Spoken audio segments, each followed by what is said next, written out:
kesempatan pagi hari ini kita berjumpa lagi dalam kajian hadis Arba'in An-Nawawiyah yang menggunakan kitab hadis yang dikumpulkan oleh Imam An-Nawawi.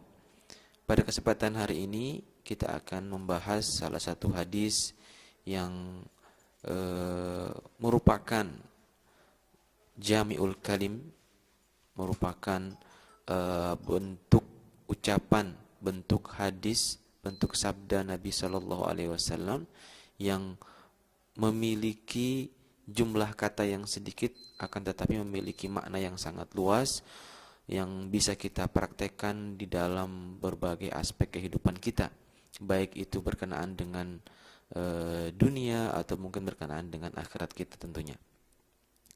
Hadis yang ke-11 ini diriwayatkan oleh Abi Muhammad Al-Hasan ibn Ali ibn Abi Talib, sibt atau cucu daripada Rasulullah sallallahu alaihi wasallam. Hadis ini berbunyi an Abi Muhammadin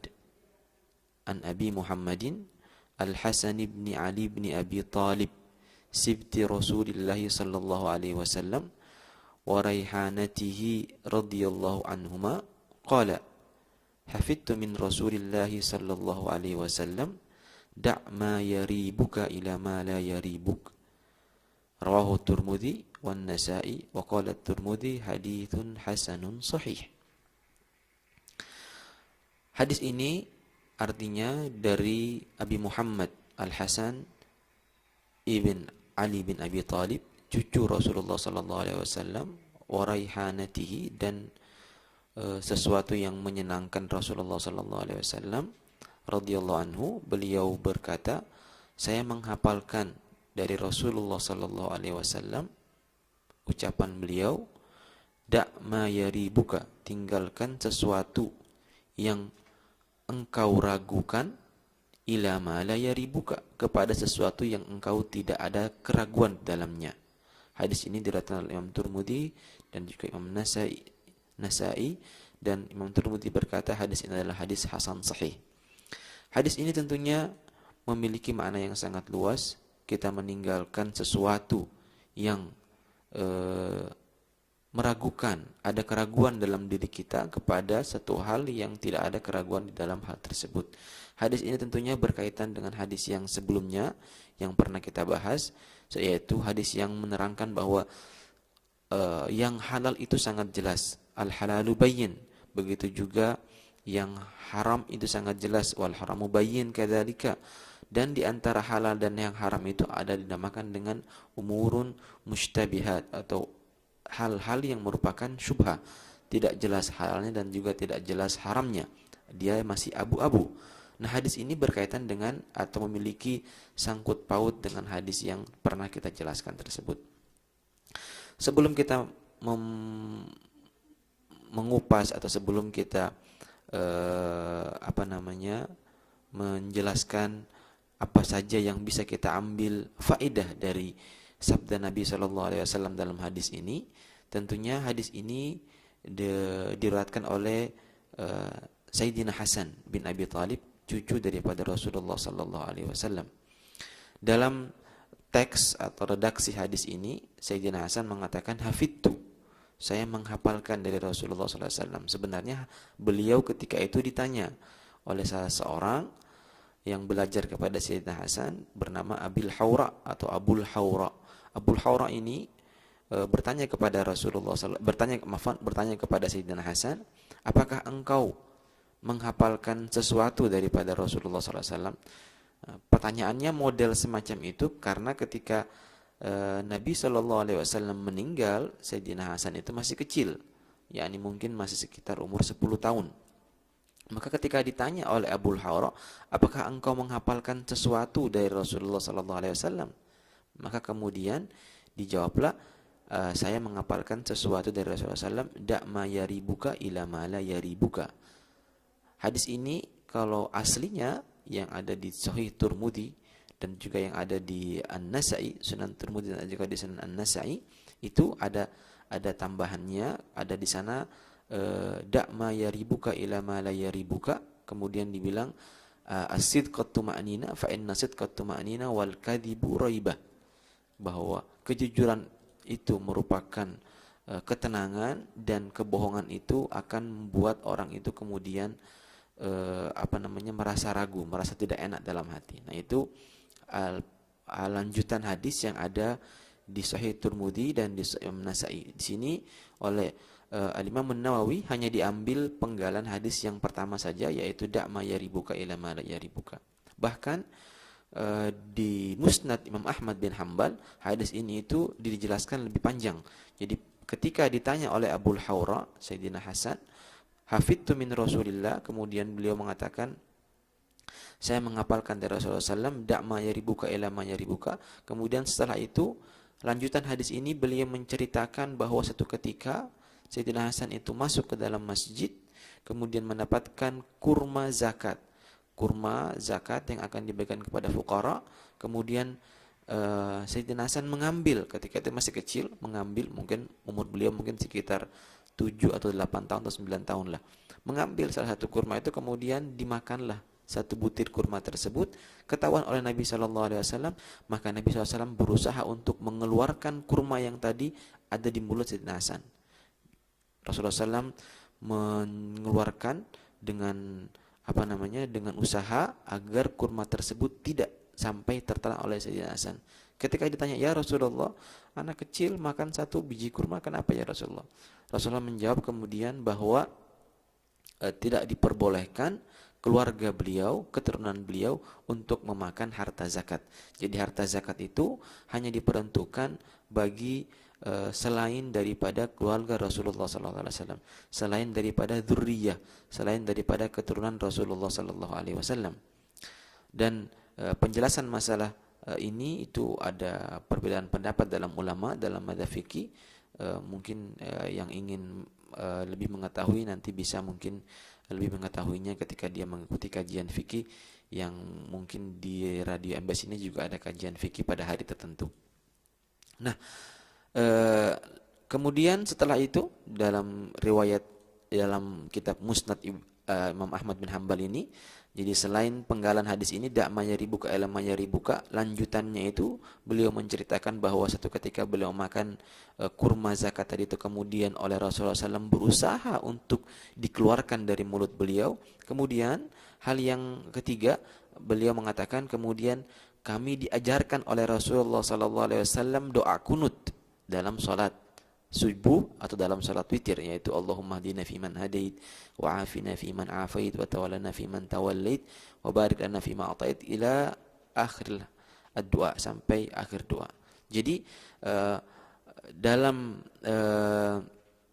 riwayat At-Tirmidzi dan Imam An-Nasai itu tidak ada penjelasan, hanya menjelaskan da'ma yaribuka ila ma yaribuka, kemudian as-sidqat tuma'nina dan al-kadzibu raibah. Kejujuran membawa ketenangan dalam hati. Kalau orang berbohong, tentunya nanti dia akan merasa terbebani dengan kebohongan apa yang dia lakukan tersebut. Tetapi dalam kitab Musnad Imam Ahmad bin Hanbal itu kemudian hadis ini hadis yang sangat panjang. Ketika ditanya oleh Abul Hawra, apa yang engkau hafal dari Rasulullah SAW, beliau menyebutkan 3 hal tadi, yaitu masalah da'ma yaribuka, meninggalkan sesuatu yang ada keraguan dalam diri kita, kemudian masalah tidak boleh dari keluarga Nabi memakan harta zakat, dan yang ketiga adalah penjelasan mengenai doa kunut, Allahumma hdina fiman hadait. Tentunya kita sebelum kita bahas lebih lanjut, Sayyidina Hasan seperti kita ketahui merupakan orang yang sangat dekat daripada Rasulullah SAW, dan orang yang menyerupai wajah Rasulullah SAW, yushbihu, memiliki kesamaan dengan Rasulullah SAW. Sayyidina Hasan itu dilahirkan pada tahun ketiga Hijriah, yani setelah hijrah. Kemudian tahun pertama, tahun kedua, tahun ketiga, kemudian Sayyidina Hasan itu lahir di Madinah tahun ketiga Hijriah. Ketika itu Sayyidina Ali itu ingin menamakan Sayyidina Hasan itu dengan nama Harb. Harbun itu artinya perang. Karena Sayyidina Ali itu orang pemberani, orang yang kuat, orang yang tidak mengenal kata takut, ingin anaknya dinamakan dengan Harb, orang yang berani, orang yang tegas. Kemudian setelah itu datang Rasulullah SAW, ditanya, saya ingin melihat cucu saya. Kemudian ditanya, siapa, kamu menamakan siapa ini? Siapa namanya? Dibilang Harb. Qala bal huwal Hasan. Kemudian oleh Nabi SAW, nama Harb tersebut diganti dengan nama yang bagus, yaitu dengan nama Al-Hasan. Itu merupakan juga salah satu anjuran atau salah satu pelajaran yang bisa kita ambil, bahwa kalau seseorang misalnya memiliki nama yang tidak kurang memiliki arti yang baik misalnya, atau memiliki arti yang tidak pas, ya sebaiknya diganti. Jangan jangan kita memberikan nama kepada anak-anak kita itu sesuai dengan keinginan kita, tetapi nama yang kita berikan kepada anak kita itu harus nama-nama yang memiliki arti yang baik, nama-nama yang merupakan doa bagi anak-anak kita. Jangan kemudian asal diberikan nama saja, tidak diperbolehkan semacam itu. Karena seperti halnya seorang anak itu bisa durhaka kepada orang tuanya, begitu juga atau orang tua juga sebaliknya semacam itu. Orang tua memiliki hak terhadap anaknya, yaitu untuk dipatuhi perintahnya, dan anak juga memiliki hak terhadap orang tuanya, yaitu yang pertama adalah anak tersebut mendapatkan nama yang bagus, dan Nabi SAW mengganti nama-nama semacam ini. Begitu juga misalnya Nabi SAW pernah mengganti seorang sahabat terkenal dengan nama Zaid Al-Khail. Al-Khail itu berarti kuda.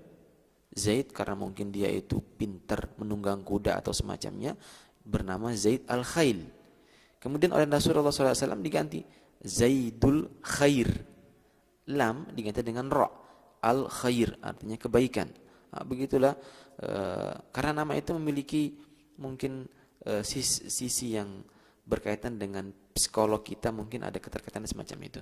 Saya teringat ketika saya mondok di Malang, kebetulan pondok kami itu ya makannya dimasakkan ya, tidak masak sendiri.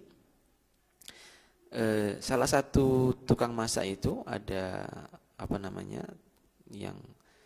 tukang masaknya itu ada seorang ibu-ibu, namanya itu Husna.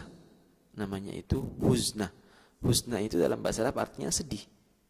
Dan ceritanya katanya ibu ini itu biasanya itu cemberut terus. Kemudian setelah itu namanya diganti oleh ustadz saya, diganti namanya dengan Farhah, dengan arti senang. Farhah itu berarti senang. Jadi dari Husna diganti senang. Karena mungkin ketika itu misalnya orang tuanya tidak mengetahui apa itu arti Husna, ya asal dinamakan saja namanya Husna. Jadi kemudian diganti dengan Farhah. Setelah itu ibunya itu senyum terus.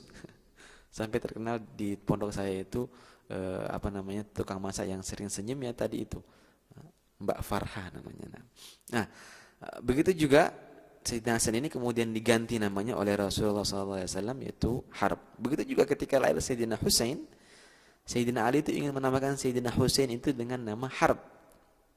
Sampai kemudian Rasulullah SAW mengetahui, baru diganti lagi oleh Rasulullah SAW, dibilang Balil Husain, diganti dengan nama Al-Husain. Nah, Sayyidina Hasan ini merupakan sesuatu yang membuat Rasulullah SAW itu senang. Makanya kemudian dalam hadis ini dikatakan waraihanatihi, diumpamakan dengan raihan yang memiliki bau yang sangat wangi, yang sangat harum. Karena ketika Sayyidina Hasan itu lahir, Rasulullah SAW itu bergembira, membawa kegembiraan, kegembiraan. Dan dalam hadis yang diriwayatkan Imam Muslim misalnya, dari hadis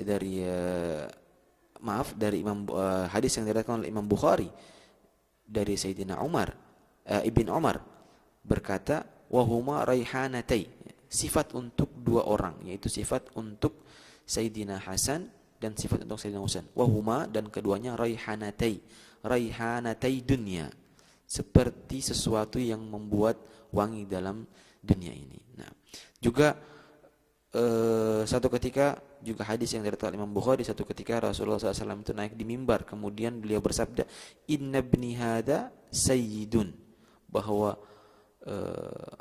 cucu saya ini atau anak saya ini merupakan sayyid, merupakan sayyid. Maka kemudian keturunan Rasulullah SAW itu dipanggil dengan as-sadah. Kita panggil sayyid fulan berarti keturunan dari Rasulullah SAW. Inna ibni hada sayyidun wa la'alla Allah ta'ala an yusliha bihi baina fi'ataini 'azimataini minal muslimin. Nabi kemudian memberikan satu informasi bahwa Sayyidina Hasan ini satu ketika akan mendamaikan dua kelompok umat Islam yang sangat besar, yang ketika tidak damaikan akan terjadi pertumpahan darah yang sangat dahsyat. Sayyidina Hasan adalah yang mendamaikan. Sayyidina Hasan orang yang terkenal dengan wara, orang yang terkenal dengan sahi, orang yang terkenal dengan kedermawanannya. Satu ketika beliau ketika sholat di satu tempat mendengar orang di sampingnya juga sholat, berdoa, ya Allah saya minta uang 10.000 dirham. Ya, jumlah yang sangat besar ketika itu. Mungkin sekitar bisa dikatakan ratusan juta lah untuk zaman itu misalnya. Ketika Sayyidina Hasan mendengar doa orang tersebut, beliau pulang, ambil uang 1.000 dirham, kemudian 10.000 dirham, kemudian diberikan kepada orang tersebut.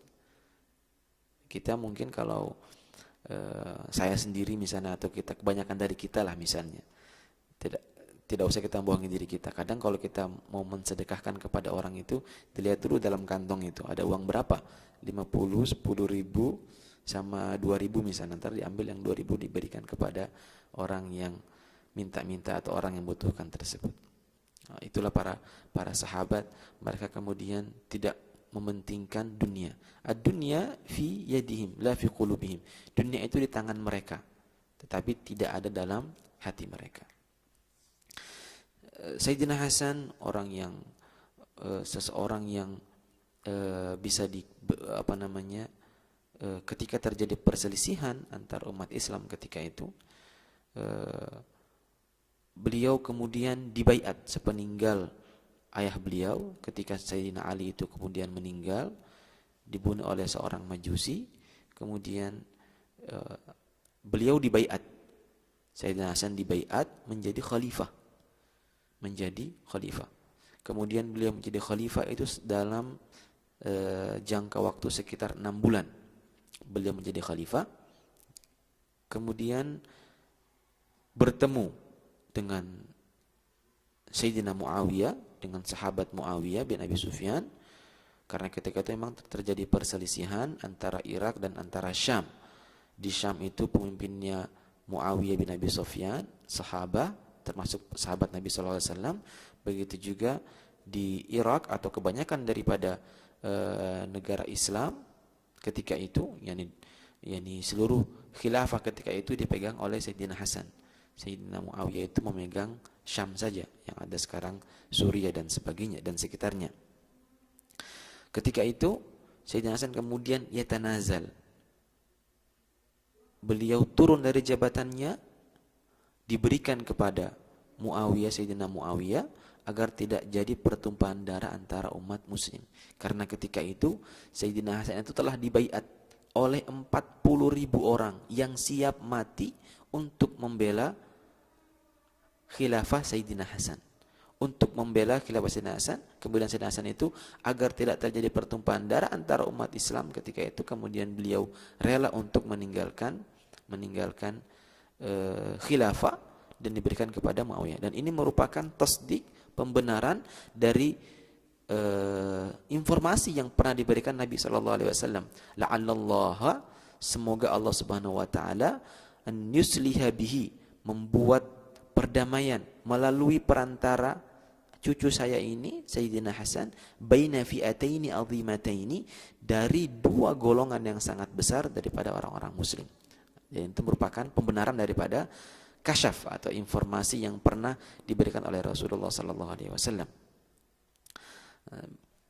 Kita bisa lihat betapa hati yang sangat besar, yang seluas lautan lah, misalnya kalau orang sekarang mengumpamakan itu.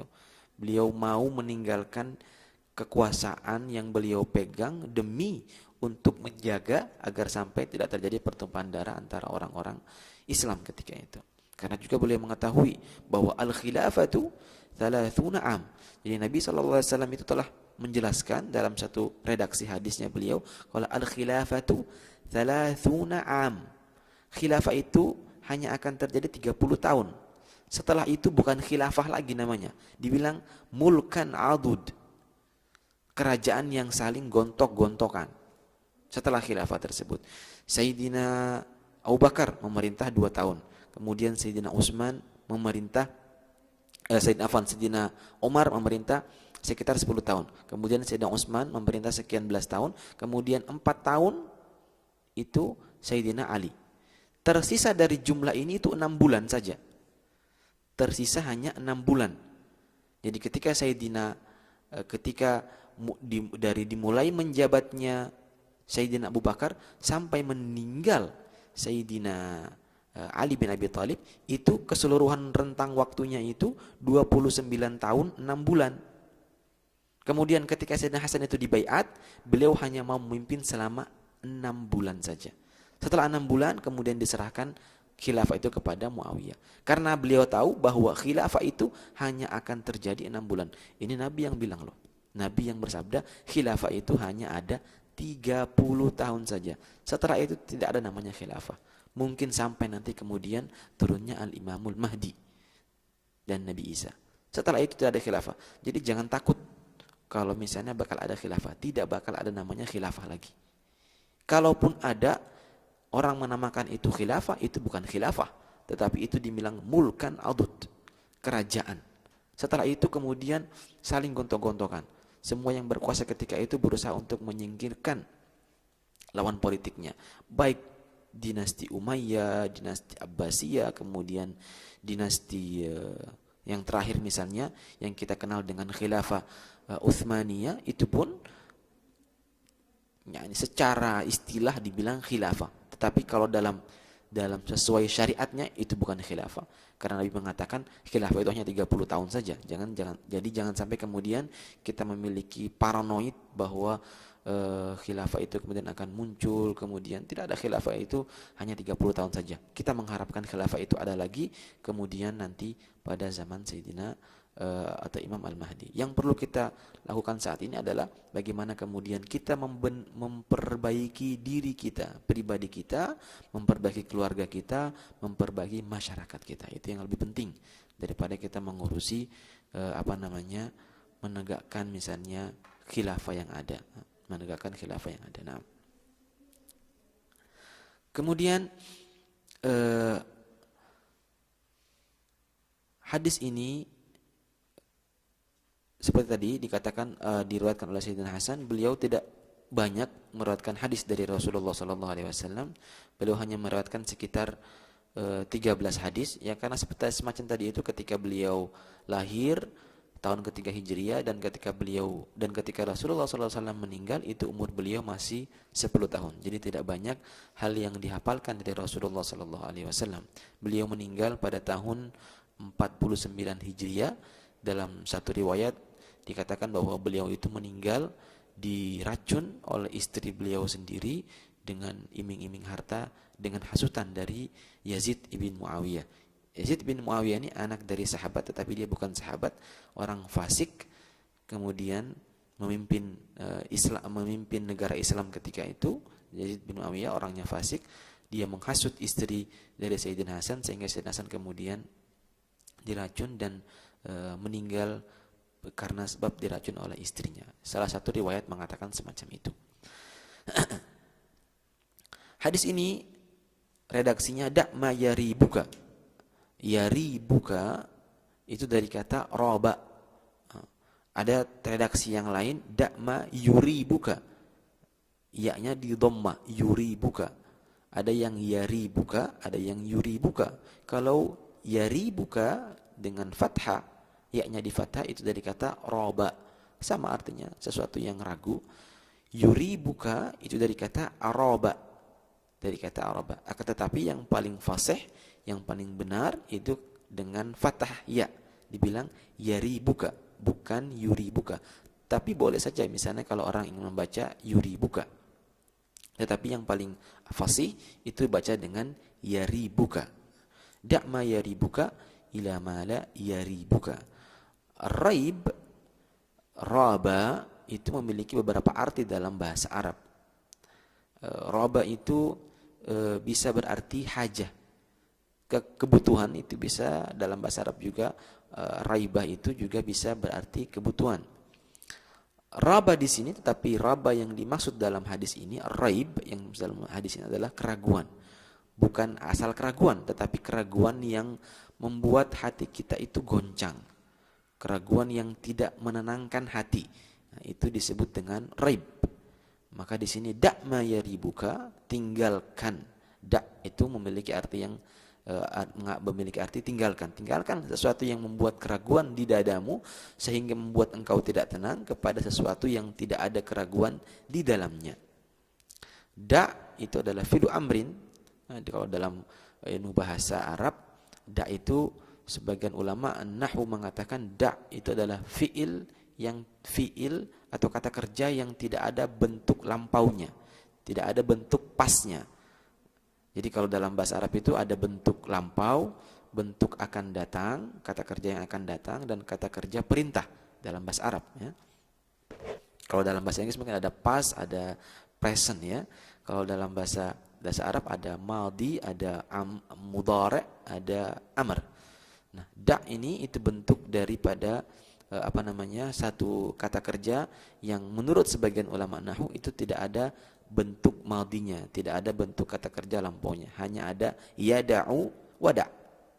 Tapi ada sebagian juga ulama nahwu mengatakan ada fi'il madinya, ada kata kerja madinya yaitu wada'a.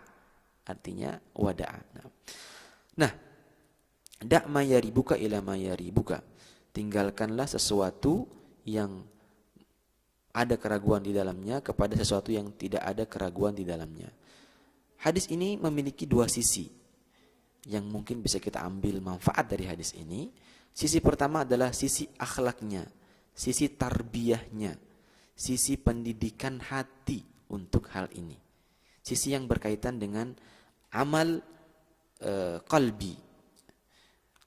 Berkaitan dengan hadis yang sebelumnya bahwa sesuatu ada yang sangat jelas halalnya, ada yang jelas haramnya, dan di tengah-tengahnya itu adalah hal yang merupakan hal-hal yang abu-abu. Nah, itu yang kita harus tinggalkan. Itu yang dinamakan dengan al-wara'. Jadi hadis ini itu membawa kita kepada bersifat wara', bersifat meninggalkan sesuatu yang ada keraguan dalam diri kita. Ada keraguan di dalam diri kita, kita tinggalkan. Wara' adalah berusaha untuk meninggalkan sesuatu yang yang tidak diperbolehkan, atau meninggalkan sesuatu yang diperbolehkan agar tidak sampai kita terjerumus kepada hal-hal yang tidak diperbolehkan. Itu wara'. Jadi wara' itu kita berusaha untuk mensucikan diri kita, hati kita, sebagaimana kita berusaha untuk mensucikan zahir kita. Disebut sifat al-wara'. Tidak gampang untuk mengambil atau mengkonsumsi atau menggunakan atau memakai sesuatu yang tidak jelas. Itu disebut dengan sifatul wara'. Wara' ini itu kemudian adalah merupakan pintu daripada zuhud. Kalau orang tidak bisa memiliki sifat zuhud dalam dunia kecuali kalau dia melalui satu pintu, yaitu pintu al-wara'. Jadi cara seseorang untuk sampai kepada sifat zuhud adalah dia harus masuk dari pintu wara' ini, pintu al-wara'. Al-wara' adalah seperti saya katakan tadi, berusaha meninggalkan sesuatu agar jangan sampai dia terjerumus kepada sesuatu yang merupakan perbuatan dosa. Wara' itu memiliki 3 tingkatan. Tingkatan yang pertama adalah wara' minal muharramat. Meninggalkan hal-hal yang diharamkan. Ini hukumnya wajib bagi seluruh umat Islam. Hadis yang sebelum hadis ini, hadis yang nomor 10 itu kan kita menjelaskan atau yang berbunyi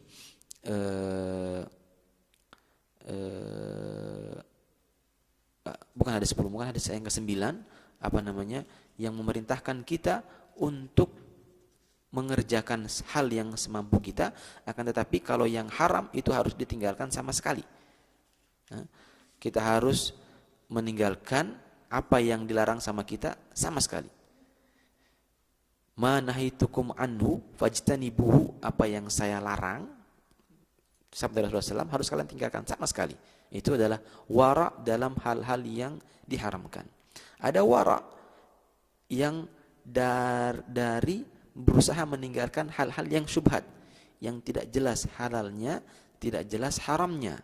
Itu berkaitan dengan hadis yang mengatakan famanittaqa syubhata faqad ittaqa fi dini wa irdihi. Orang yang meninggalkan syubhat itu maka dia telah menjaga agamanya, telah menjaga kehormatannya.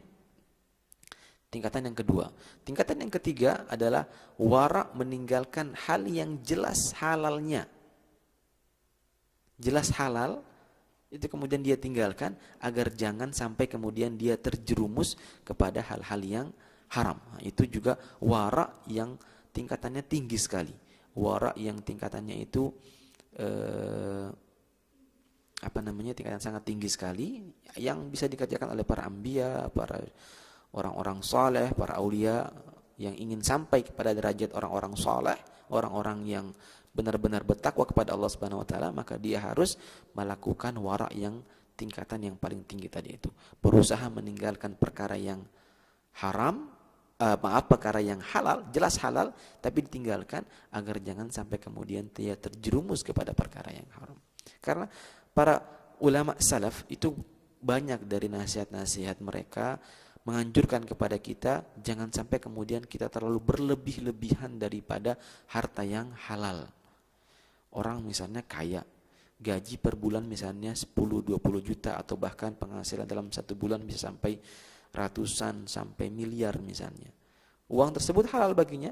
Mungkin kalau dia ingin beli ini, beli itu, beli macam-macam, ya halal baginya, semuanya halal baginya.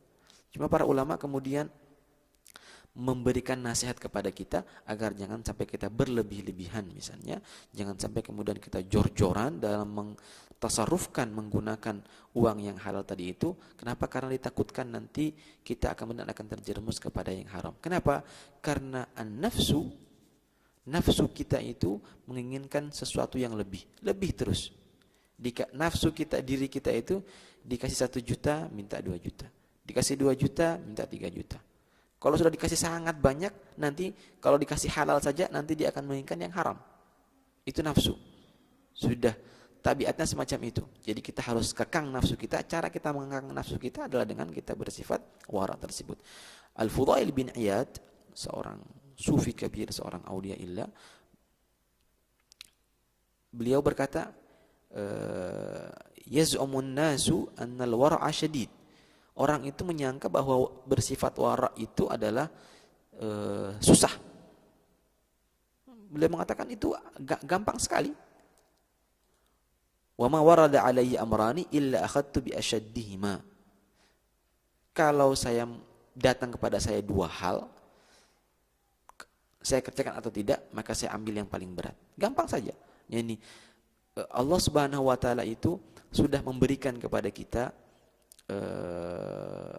alat untuk mengukur sesuatu tersebut. Dalam hadis dikatakan, satu hadis yang diriwayatkan oleh Imam Bukhari, juga hadis tersebut diriwayatkan oleh Imam Bukhari, Nabi SAW berkata, al-birru husnul khuluq. Al-birru, kebaikan itu adalah husnul khuluq. Wal ithmu, dan dosa itu, qala ma haka fi sadrika wa karihta an yattali'a ilaihin nas. Maaf ya, hadis ini diriwayatkan oleh Imam Muslim dalam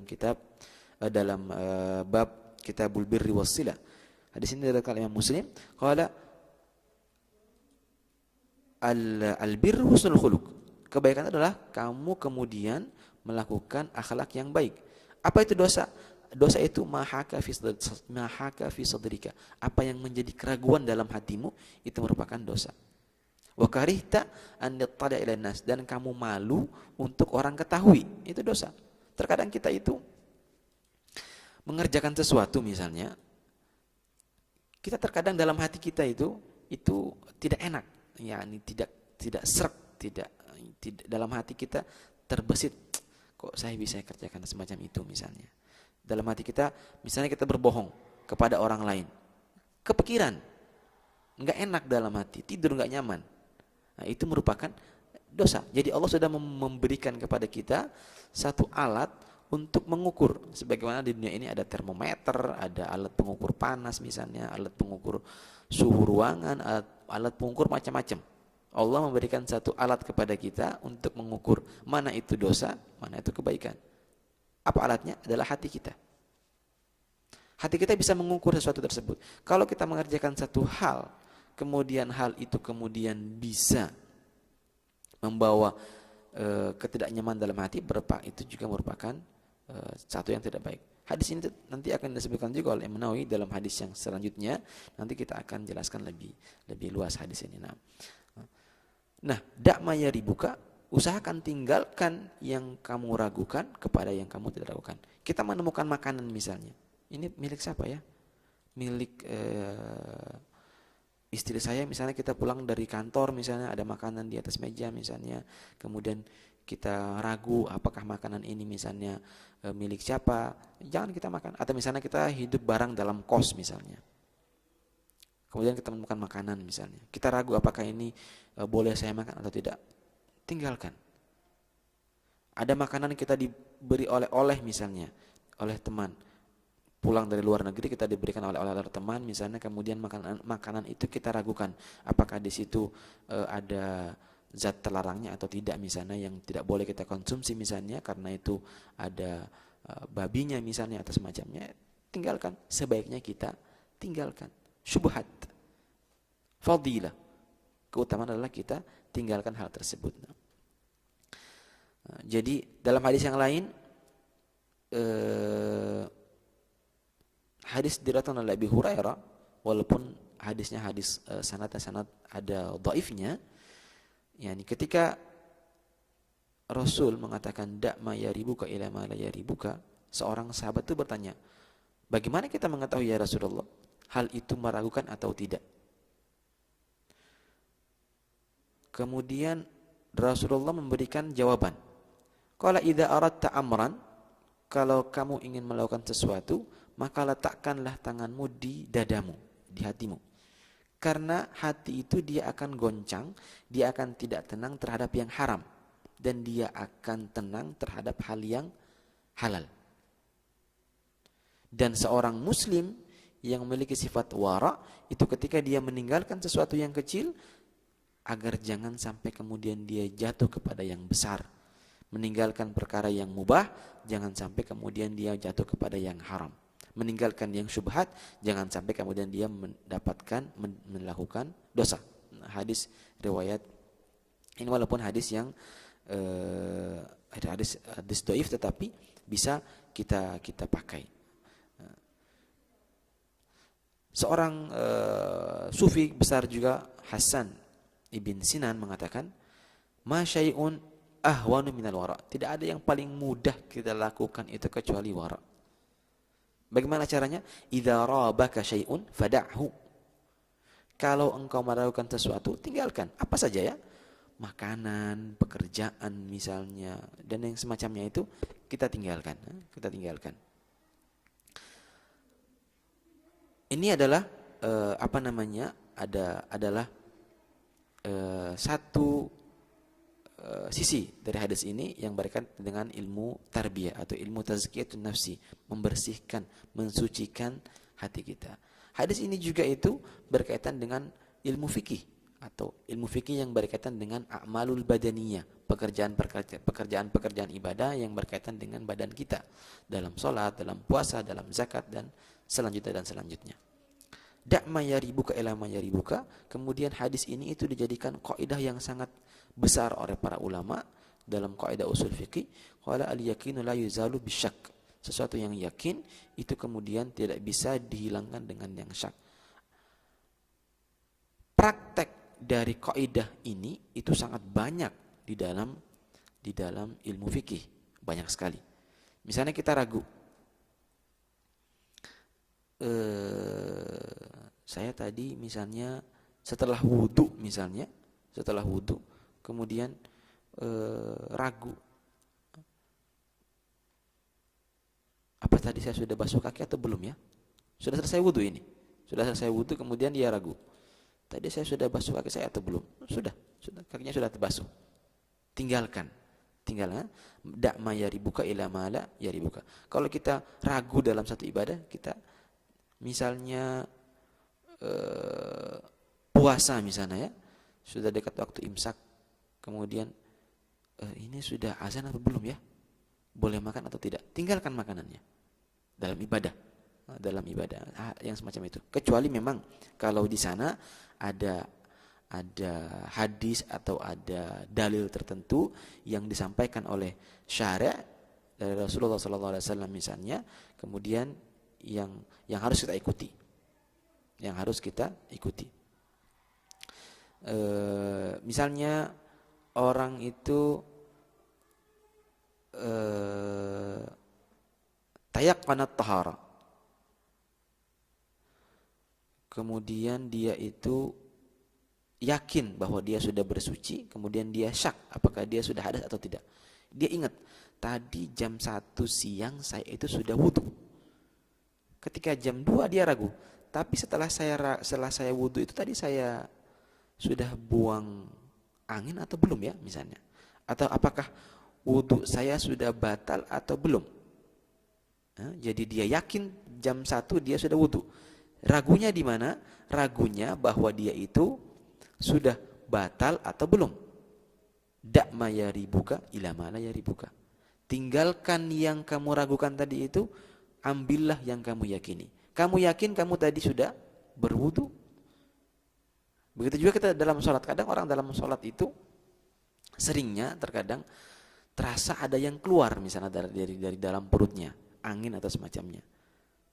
Tengah-tengah sholat, khusyuknya sholat, kemudian terasa ada satu yang keluar. Jadi ragu, dia kemudian batalkan sholatnya, kemudian dia pergi misalnya, wudhu lagi misalnya. Nah, ini tidak diperbolehkan. Kenapa? Karena kalau kita hanya merasa sesuatu masih ragu berarti. Jangan ditinggalkan. Dalam hadis dikatakan, la yansarifu hatta yasma sautan aw yajidu rihan. Hatta yasma sautan aw yajida rihan. Jangan sampai kemudian orang itu kalau dalam sholat dia merasa ada sesuatu yang keluar dari perutnya misalnya, angin misalnya. Jangan sampai dia kemudian memutus sholatnya hanya karena dia ragu tadi itu. Sampai dia benar-benar mendengarkan suara, ada yang keluar suara, atau dia mencium bau, baru kemudian dia pergi berwudu. Karena kadang setan itu membuat was-was kepada orang yang sholat. Yuwaswisu, membuat ragu. Saya ini wudu saya batal apa enggak ya? Tadi perutnya bunyi misalnya, kemudian ada seperti angin yang keluar misalnya. Selama tidak yakin, lanjutkan salatnya. Bahkan kalau dia ragu kemudian dia membatalkan salatnya, maka hukumnya tidak diperbolehkan. Karena dalam syariat tidak diperbolehkan kita membatalkan ibadah yang hukumnya wajib. Salat fardu misalnya, salat duhur dibatalkan sengaja tanpa alasan misalnya, itu hukumnya dosa. Beda kalau salat sunnah atau ibadah-ibadah yang sunnah itu boleh dibatalkan di tengah-tengahnya menurut pendapat mazhab Syafi'i. Nah, hadis ini juga itu berkaitan dengan satu kaidah dalam ilmu fikih, dibilang al-khuruj minal khilafi aula. Al-khuruj minal khilafi aula. Kita keluar daripada khilaf itu lebih bagus. Misalnya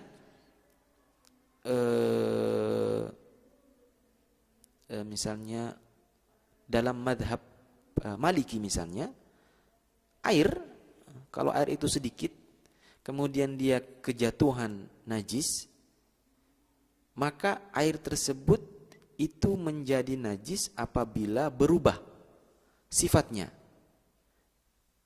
Bisa berubah baunya, atau berubah warnanya, atau berubah rasanya. Ketika air sedikit ini kemudian kejatuhan najis, maka dia akan menjadi najis. Kapan? Ketika berubah salah satu daripada sifatnya. Imma rasanya, atau baunya, atau warnanya. Tetapi dalam mazhab Syafi'i, itu kemudian pendapatnya berbeda. Dalam mazhab Syafi'i dikatakan air yang sedikit itu dia akan menjadi najis ketika kemasukan najis. Sekalipun tidak ada yang berubah dari baunya, atau rasanya, atau warnanya. Berbeda. Jadi kalau dalam madzhab Maliki, air yang sedikit kejatuhan najis itu akan menjadi najis kalau berubah. Dalam madzhab Syafi'i, air yang sedikit akan menjadi najis ketika kejatuhan najis sekalipun tidak berubah. Nah, sekarang misalnya yang lebih dekat kepada wara adalah kita meninggalkan. Kalau misalnya ada orang madzhab Maliki misalnya mendapatkan air yang sedikit kejatuhan najis, tidak berubah sifatnya. Tetapi kan dalam madzhab Syafi'i mengatakan itu benda itu najis, sebaiknya untuk ditinggalkan saja. Sebaiknya untuk ditinggalkan karena itu lebih dekat kepada wara. Makanya kalau orang yang mungkin pernah belajar madzhab Maliki misalnya, dikatakan bahwa menggunakan air sedikit yang kejatuhan najis tapi tidak berubah sifat-sifatnya tadi itu diperbolehkan, tapi dengan hukum yang makruh dalam madzhab Maliki. Hukumnya makruh walaupun diperbolehkan. Kalau kita madzhab Syafi'i tidak diperbolehkan. Nah, sebaiknya yang semacam ini kita tinggalkan. Da' ma yaribuka ila ma yaribuka. Al-khuruju minal khilafi aula. Kalau kita kalau kita mengikuti pendapat Imam Syafi'i tadi misalnya, tidak menggunakan air sedikit yang kejatuhan najis itu, maka wudu kita itu sah menurut madzhab Syafi'i, sah juga menurut madzhab Maliki. Tetapi kalau misalnya air yang sedikit tadi itu kejatuhan najis misalnya, kemudian tidak berubah rasanya, baunya dan warnanya, kemudian digunakan untuk berwudu, maka sah menurut madzhab Maliki, tidak sah menurut madzhab Syafi'i. Alangkah bagusnya kalau kita keluar daripada perbedaan pendapat ini dengan cara apa? Dengan cara kita meninggalkan penggunaan air tadi. Al-khuruj minal khilafi afdal. Kita keluar daripada khilaf itu lebih utama. Dan banyak contoh-contoh yang lain.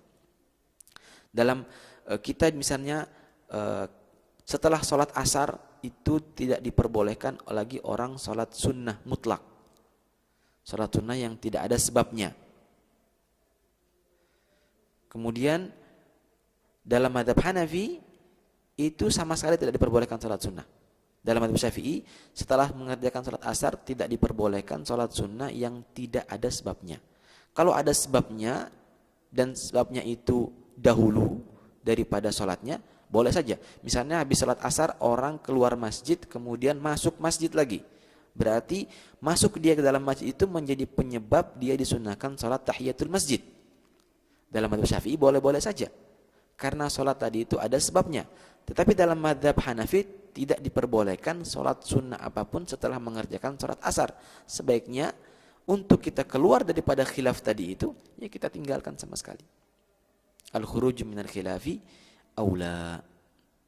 Nah, akan tetapi kemudian warak tadi ini, bersifat warak tadi ini, mungkin ada orang yang gampang baginya untuk mengerjakan, mungkin ada yang susah, akan tetapi perlu kita ketahui yang warak dari yang haram itu tidak boleh kita mengerjakan yang haram. Jadi warak dari yang haram itu hukumnya wajib. Kemudian selanjutnya kita berusaha melatih diri kita untuk meninggalkan perkara-perkara yang syubhat. Kalau kita sudah bisa mampu sampai pada derajat yang tinggi misalnya, setelah itu mungkin kita bisa menjadi orang-orang yang saleh yang meninggalkan perkara yang mubah, perkara yang diperbolehkan, agar jangan sampai terjerumus kepada perkara yang hasan, perkara yang dosa. Dan jangan sampai juga kita bersifat waraknya al-mutanatti'in, orang maksain diri bersifat warak. Apa ya? Pura-pura bersifat warak. Dia berusaha bersifat warak pada hal yang kecil, tapi bersifat warak pada hal yang besar enggak. Warak pada uang yang nemu uang di jalan 1.000 misalnya, enggak mau diambil sama dia. Alasannya apa?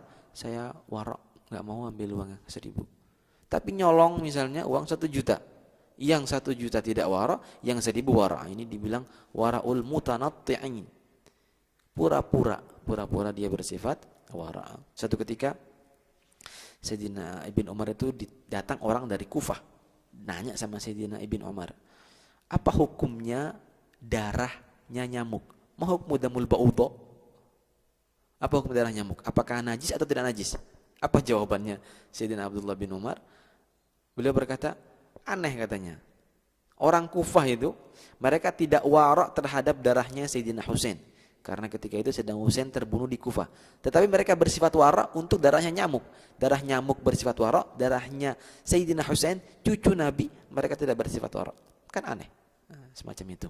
Hadis ini diriwayatkan oleh Imam Tirmidzi dan Imam An-Nasa'i, dan Imam Tirmidzi mengatakan hadis ini hadis hasan sahih, hadis hasan sahih. Dalam ilmu mustalah hadis hasan sahih itu ada beberapa makna. Salah satunya adalah hadis hasan sahih itu adalah hadis yang memiliki sanad yang sahih, juga memiliki sanad yang hasan. Sanad yang hasan. Ini adalah salah satu jawaban dari para ulama hadis. Jadi kalau misalnya Imam Tirmidzi mengatakan hadis hasanun sahih, salah satu jawabannya adalah bahwa hadis itu memiliki dua sanad, dua jalan, ada sanad yang sahih, ada sanad yang hasan. Maka disebut dengan hadisun hasanun sahih, hadisun hasanun sahih. Atau jawaban yang lain, jawaban yang paling benar adalah hadis hasanun sahih itu ulama ada perbedaan pendapat. Ada yang mengatakan hadis ini hasan, ada yang mengatakan hadis ini adalah hadis sahih. Jadi hadis ini juga bisa kita gunakan sebagai dalil dalam pengambilan hukum syariat. Semoga apa yang kita dengarkan hari ini itu bisa bermanfaat bagi kita, menjadi ilmu yang hujjah lana la hujjah alaina, dan insyaallah kita akan bertemu pada edisi yang akan datang. Akhirul kalam, assalamualaikum warahmatullahi wabarakatuh.